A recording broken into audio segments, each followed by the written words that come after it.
Imagine waking up to find your closest ally, someone you've stood beside for 75 years, threatening to take your land by military force. That's exactly what happened this week in Copenhagen.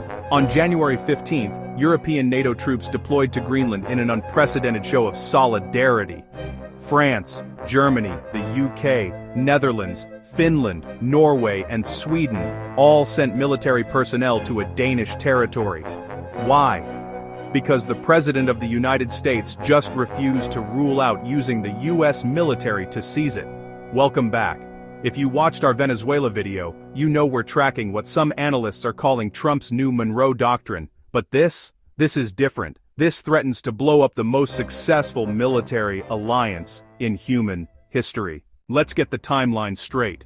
January 3rd, US forces removed Venezuela's Maduro in what Trump called liberation. That set the stage. Early January, Trump escalates rhetoric on Greenland, stating the US needs to control it for national security and declaring he'll do something about it, whether Denmark likes it or not. January 14th, Denmark and Greenland's foreign ministers met with Vice President J.D. Vance and Secretary of State Marco Rubio in Washington. According to Danish Foreign Minister Lars Løkke Rasmussen, they failed to change the American position. He told reporters Trump is determined on conquering Greenland. January 15th, White House Press Secretary Caroline Leavitt was asked point-blank, "Is military action on the table?" Her response, "The U.S. military is always an option." Let that sink in. The White House openly stating that military action against a NATO ally is an option.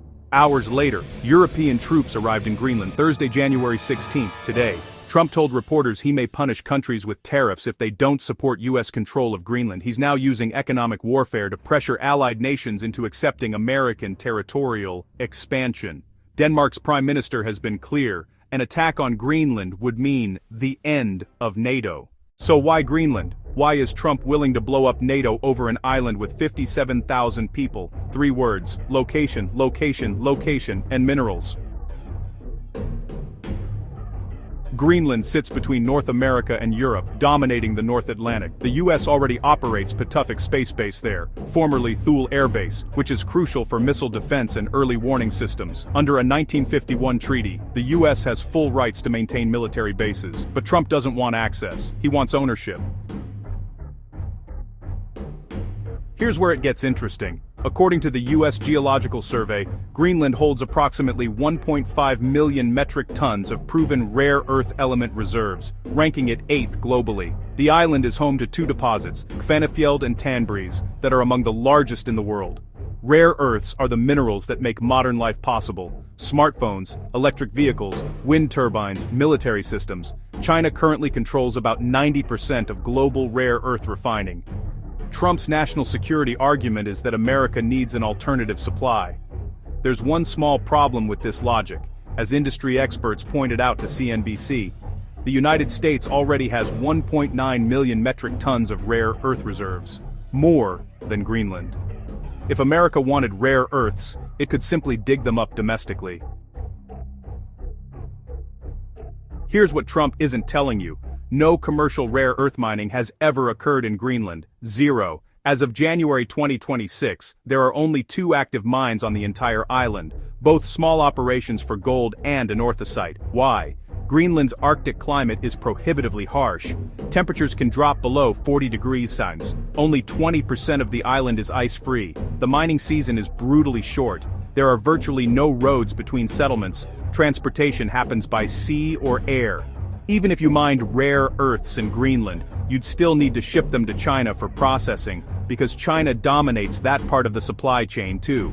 According to John Hikawe, president of Stormcrow Capital, the entire rare earths argument is absurd from a commercial standpoint. So if the economic case is weak, what's really going on? According to Al Jazeera, Trump officials have been discussing a novel approach, paying Greenland's 57,000 residents between $10,000 to $100,000 per person to vote for annexation in a referendum. Do the math. At $100,000 per person, that's $5.7 billion.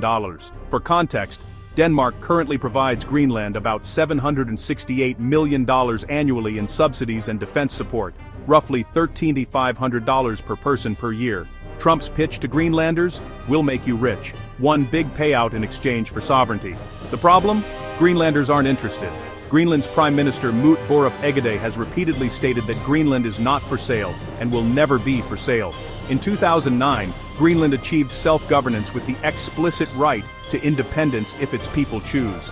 Many Greenlanders dream of full independence, not becoming America's 51st state. When bribery doesn't work, there's always force. Trump told reporters he wants to do it the easy way, but if not, he'll do it the hard way. The White House isn't even hiding it anymore. Here's where our Venezuela video connects. 2 weeks ago, Trump showed he's willing to use military force to reshape the Western Hemisphere. He removed a government 1,500 miles from American shores without international authorization. Now he's threatening a NATO ally with military action. If he'll do it to Venezuela, if he'll threaten Denmark, a country that has stood with America through 2 world wars, the Cold War, Afghanistan, and Iraq, where does it stop? Trump claims this is about deterring Russia and China in the Arctic. But here's the irony. Nothing would do more to undermine Western unity and strengthen China and Russia than the United States invading a NATO ally. Senator Ruben Gallego from Arizona is already drafting legislation to restrict military action in Greenland, but the damage may already be done. European leaders are watching. If America is willing to threaten Denmark over Greenland, what about the Baltic States? What about inside and neok oboms? Weisten trababop in man mustowo. Or the entire premise of NATO, that an attack on one is an attack on all, only works if members trust each other. Let's zoom out. For 80 years, the international system has been built on certain principles: territorial integrity, peaceful resolution of disputes, alliances based on mutual defense. Countries don't just take other countries' land anymore. That was supposed to be a thing of the past. Russia's invasion of Ukraine violated those rules, and the West imposed massive sanctions and provided military aid to Ukraine in response.